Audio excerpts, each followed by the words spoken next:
Hi, welcome back to another TerranScapes video. This video will be a question and answer segment. I haven't done one in a little while. Cat. And there are a few questions in the queue.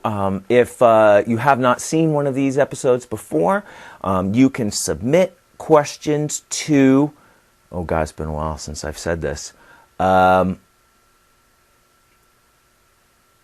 I think it's TerranScapes@gmail.com. I'll double check that. I'll put it in the description in case I'm wrong. Oh, and my cold meds, I shot the last video and I was mentioning that, they're starting to wear off. So if I'm a little even grogglier or a little snifflier, that's why. So, without any fanfare, let's start with some questions. And I'm not going to be able to pronounce this name properly, so I hope he'll forgive me, or she. It is Seen. That's my best guess. Writes, I really love your projects, and I'm astonished at your skill in creating such amazing things. Thank you.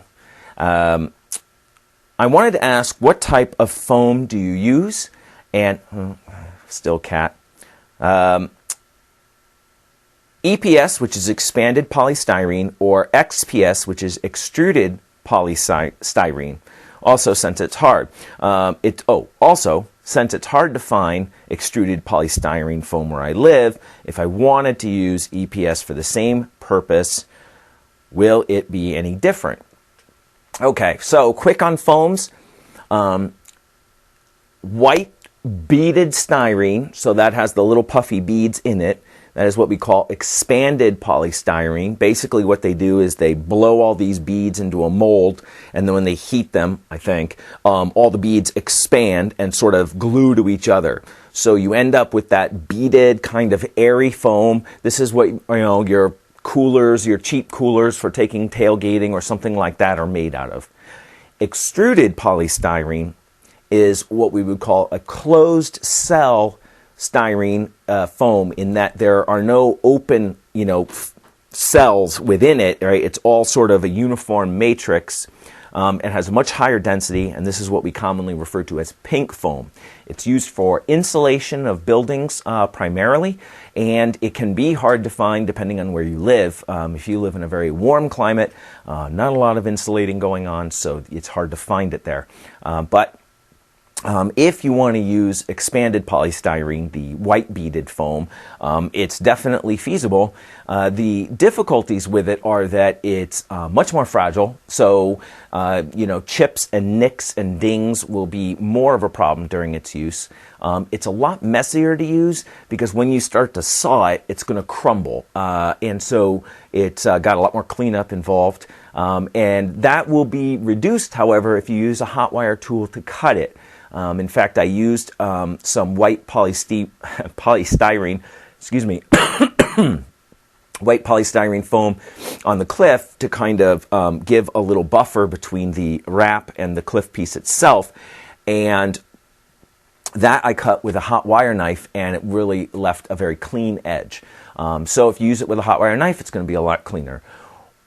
If you're going to use that, however, you're going to want to strengthen it, I think, more than with the pink insulation foam. And a lot of people will coat it with what they'll call like terrain goop. And there's a lot of recipes out on YouTube. Search terrain goo or goop, and I'm sure you'll come up with a few. The Kamloopian did one, probably a couple years back. You probably will find that. And I've seen some more recent ones as well. Basically, you're going to paint it with a mix of like acrylic, caulking, paint, sometimes plasters. There's a couple ways to do it, and that's going to give you a much more rigid shell over it. That, I think, would be a must if you're going to use white styrene. And beyond that, you're not really limited in any other way. One thing to think about, though, is that when you are cutting it, it's going to leave a much more irregular surface Not so much with a hot wire knife, but if you're sawing at it with a knife or something like that. And it's not a material you can sand, because all you're going to do is keep pucking out more of those beads and keeping that irregular surface. So you're probably going to want to fill those edges, at least if you don't goop it, with maybe some very lightweight spackle, which is like joint compound but even lighter in density. And then once you get that built up, then you could sand that to a smooth edge, or at least modify the texture to however you want. I have not done that. I almost always use pink styrene, extruded polystyrene. So, but I think that would work out pretty well. Let's see. From Francois. I want to create a desert scenery.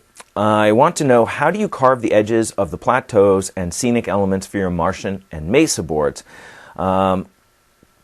Let's see here. I've explained this before in a previous Q&A, I believe, and I have created a playlist of my Q&A, so you can go back and sort of play through them and see. But the very, very short is I use a stiff wire blade for a hot wire knife. I actually use the tippy cutter. If you research that, excuse me, it is TIPPI cutter.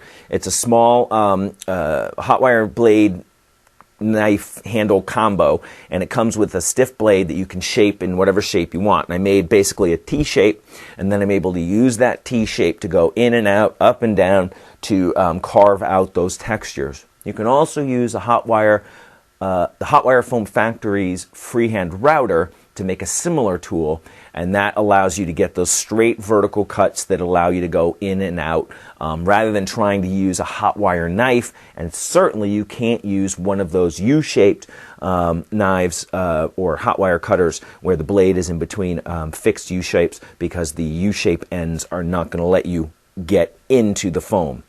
So you are going to have to use one of those stiff, shapeable hot wire blades, and that's what I use. He also makes a suggestion, I should probably mention this, for your area terrain templates. Those are my disc bases. If you don't want circles falling through, you could have a 45-degree bevel that holds the circle when you lift the area template. You won't need to place anything underneath it that way. If you go back to the way back finger, you'll see that that was one of my concerns. I got a lot of suggestions from viewers on that. And in fact, these are kind of old questions. So apologies to these people for their late question responses. But my current plan, and I've actually started on a prototype that got set aside for a little while, is to create within the disc hole a ring lip, and then the disc that goes in will have a routed edge on the inside, so it will sit inside that disc and will not fall through. So I have a solution for it. I've already started working on it.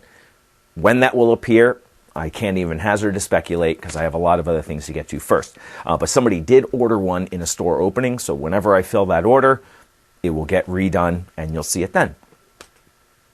Let's see, next question.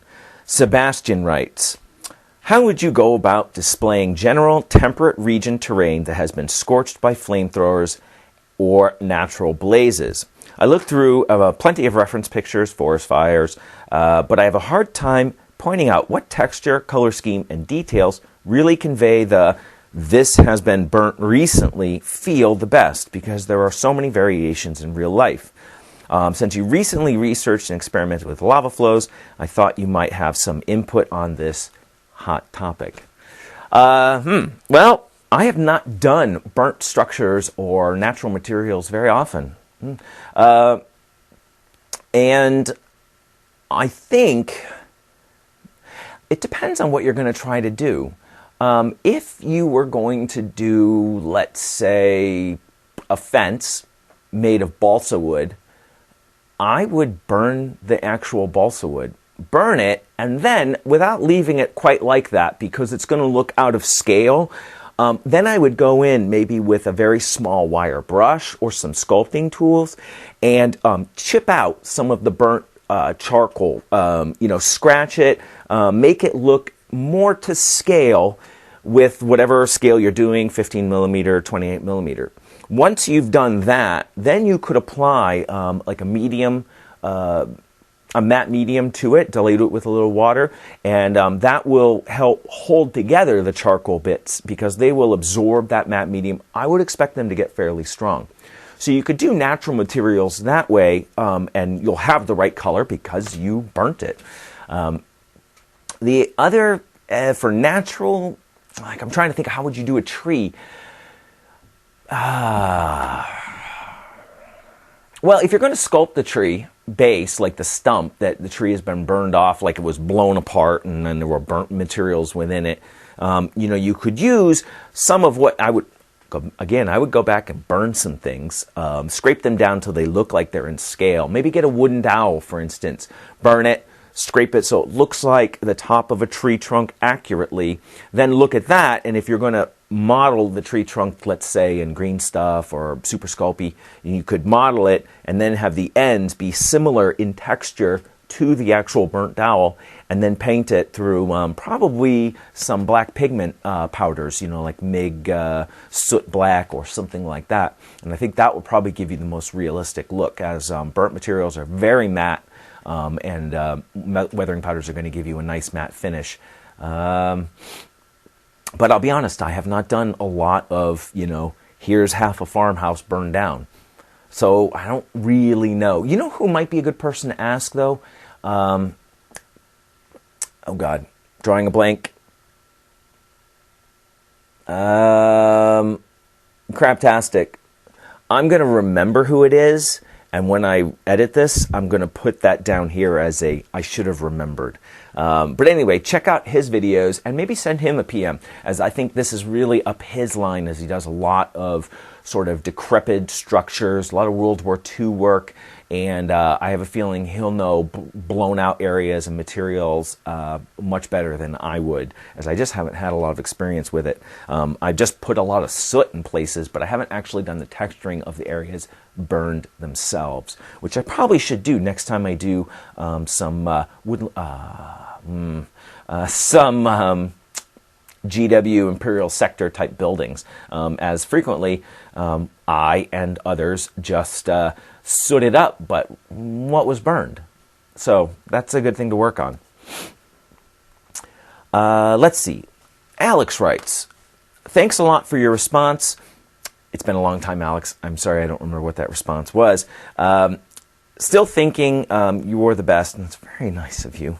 I appreciate that. I've always loved the art of sculpt and would like to make a few works for me. You might be saying for me. I don't know when that will happen. As you might know, I live in Argentina, third world country. Hard to get the right tools and materials, but I am doing my best. I'm trying to sculpt a rock pattern over the foam. I do have a picture, but don't know how to start. Can I send you a photo of what I'm trying to reproduce? Hope you'll have a few words with me, Alex. Well, hopefully you're still watching, Alex, because that was probably 4 or 5 months ago now, almost. And I would be happy for you to send me a photo, and I could give you some tips and tricks. I think in the simplest sense, though, what I've seen mostly for rocks carved from foam, and that includes my own, that's partly why I'm trying to get away from it, is it's very hard to get the right texture. A lot of people do the hot wire knife, zigzag cut, which works. It's quick, it's easy, it's durable, but excuse me, it doesn't really capture a very realistic look. And other people I've seen, and I think Dream Spirit War, I would check out their videos. I think they've been doing some fantastic work in this area, is to take foam and then crush it with real stones, and you'll put cracks, dents in it that are irregular, and give you a much better stone texture. Alternatively, I have always leaned towards cast rocks, as I think those give you the best results for realism, but they are maybe more difficult, they're heavier, they require more materials, molds, that sort of idea. If you don't want to get into that, finding a simple way to carve some shapes and then crush them with a big rounded rock in your hand might be a much better way to go. And in fact, I recently went to a railroad show and learned a whole new way to do rocks that I've never considered before. And I'm not ready to talk about that yet because I haven't actually tapped into it. But, there are a huge number of ways to do rocks. So look around at some people who are doing some that look approachable in terms of their technique and ask them.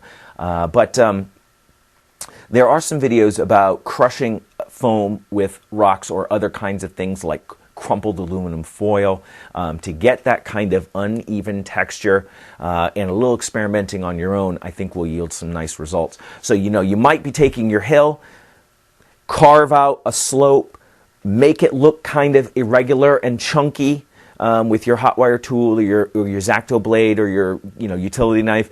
Then get a piece of aluminum foil, crumple it up into a very, very irregular shape with lots of points and stuff, and then crush that over the foam to get those dents, to get those fissures and facets in the side of the rock. And I think you might be surprised at the pretty nice effects you can get from that.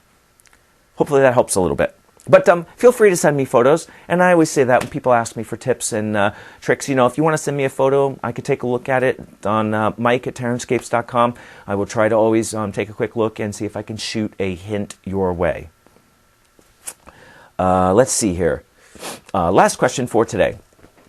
Hey, when casting resin, this is from Gerard or Jared, depends on whether he's more French or not. When casting resin, for example, to make rivers, water features, or when casting plaster or resin in molds, how do you make sure the items you cast are not slanted? Do you have a designated level surface you use for casting purposes, or do you level each item individually? I do both. I try when I make my molds, if it's mold I'm pouring myself, I try... Excuse me, my cough suppressant is wearing off. I do try to make the mold as level as possible when I pour the rubber. So I shim my table, I get out a level, make it as level as I can and pour it. Sometimes that's not enough and the mold will be slightly uneven, or as it ages in time, especially if I'm casting plastic in it, the plastic will absorb into the rubber certain compounds of it and will cause that to swell, so some spots might become uneven. In that instance, I will start shimming sections of the mold itself that I know are short, and then bring those edges up as much as I can to level and fill it the rest of the way. That's how I do it.